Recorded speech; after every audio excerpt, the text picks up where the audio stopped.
हमारे शौकत साहब ने कहा है कि 20 से 25 सीटों पे हम लड़ेंगे। हमें चोरों के साथ नहीं चलना है। मुस्लिम करते नहीं, देखिए आप मीडिया हमें मुस्लिम का तमगा दीजिए, फिर भी हमें गर्व है। अरे मिल नहीं गए, तेरे बाप ने हमें जो है खैरात में नहीं दिया था वो प्रोटेम स्पीकर का पद। अब 2024 के चुनाव पर आते हैं, एमआईएम की क्या तैयारी है? सब पार्टी तैयारियां कर रही है। देखिए हमारी तैयारी जनता कर रही है।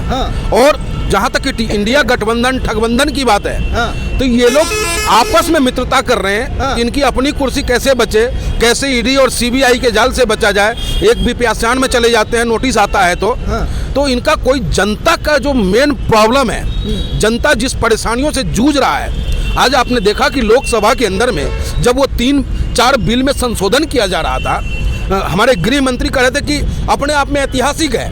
अंग्रेजों का कानून सीआरपीसी को छोड़ करके आज भारतीय संहिता बनाई जा रही है। उस पर भी अगर किसी ने खुल के बगावत किया और लोगों को बताने का काम किया कि ये कानून गरीब, कमज़ोर, मजदूर, किसान, दलित, अल्पसंख्यक, इन पे जुल्म करने के लिए कानून बनाया गया है और पूंजीपति और उद्योगपतियों को इस कानून से मदद मिलेगी। ड्रग्स का जो दवाई के कारोबारी हैं, जो नशा का कारोबार करते हैं, उन पे जुर्माना का प्रावधान किया गया, जेल से हटा दिया गया। और हम गरीबों के लिए पुलिस जब चाहेगी हमें उठाएगी और वही मुकदमा करने वाला होगा, वही फरियाद सुनने वाला होगा, वही अपराधी साबित करने का काम करेगा। आपको नहीं बुला रहे तो आपको खुजली हो रही है? नहीं, हमें चोरों के साथ नहीं चलना है। जिसके दिल में देश के प्रति जज्बा हो, जिसके दिल में बाबा भीमराव अंबेडकर के संविधान में आस्था हो, जिसके दिलों में गरीबों की दर्द महसूस होता हो, वो उसके साथ हम चलने को तैयार हैं। जो सिर्फ अपनी कुर्सी बचाने के लिए, अपनी ताकत को गेन करने के लिए ये काम करता हो, तो ऐसे लोगों के साथ ऑल इंडिया चेहरा भी बदल गया।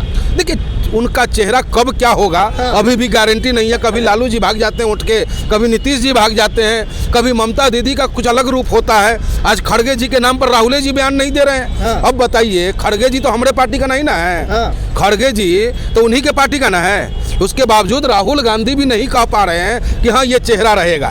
तो कितना खेचम खाच है इन लोगों में कि हमको चाहिए पीएम की कुर्सी, हमको चाहिए पीएम। अकेले क्या कर लेंगे सर 2024 में? देखिए जब कहीं जुल्म हो रहा हो, आप अकेले ही सही, हम मिट तो जाएंगे लेकिन हमारी सोच, हमारी विचारधारा नहीं मिटेगी।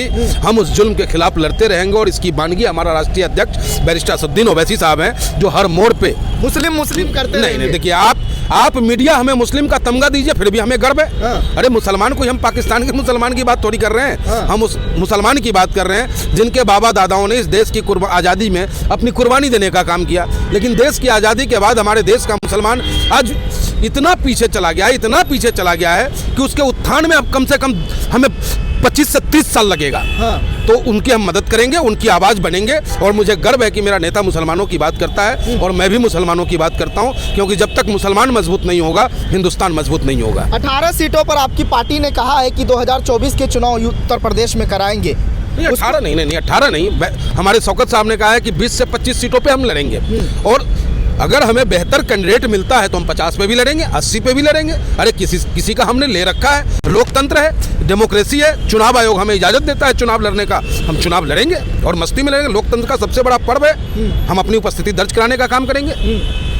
लोग कह रहे हैं कि मायावती के साथ आपका थोड़ा साठगांठ हो जाता, गठबंधन होने की बात होती तो सही था। देखिए ये सोच आम जनों की है और मैं आपके माध्यम से दलित की आवाज़ बहन जी से निवेदन जरूर करूंगा, क्योंकि मैं इतना बड़ा नेता नहीं हूं कि उनके ऊपर कोई टिप्पणी कर दूं। लेकिन मेरा निवेदन है कि उत्तर प्रदेश के हित में आप बैरिस्टर साहब से बात करें और साथ मिलकर के चुनाव लड़ा जाए, ताकि इन जुल्मी और जालिमों को हटाने में हम उत्तर प्रदेशवासी महत्वपूर्ण योगदान दे सकें। अगर आपको मौका मिलता है तो इंडिया अलायंस में शामिल हो सकते हैं आपकी पार्टी? देखिए इंडिया अलायंस में जाने का सवाल ही पैदा नहीं होता है। आपने देखा कि प्रोटेम स्पीकर जब हमारे नेता को बनाया जाता है तो उनकी काबिलियत पे बनाया जाता है। उनका वो टैलेंट था, 6 बार के विधायक थे। लेकिन भारतीय जनता पार्टी के लोग अलग ड्रामा करते हैं। कांग्रेसी कहता है जो दल्ले हैं कि भाई अब क्या हो गया, कैसे मिल गए। अरे मिल नहीं गए, तेरे बाप ने हमें जो है खैरात में नहीं दिया था वो प्रोटेम स्पीकर का पद। वो प्रोटेम स्पीकर का पद अकबरुद्दीन ओवैसी साहब के कद पे मिला है। चैनल को लाइक, शेयर एंड सब्सक्राइब करें और बेल आइकन दबाना ना भूलें।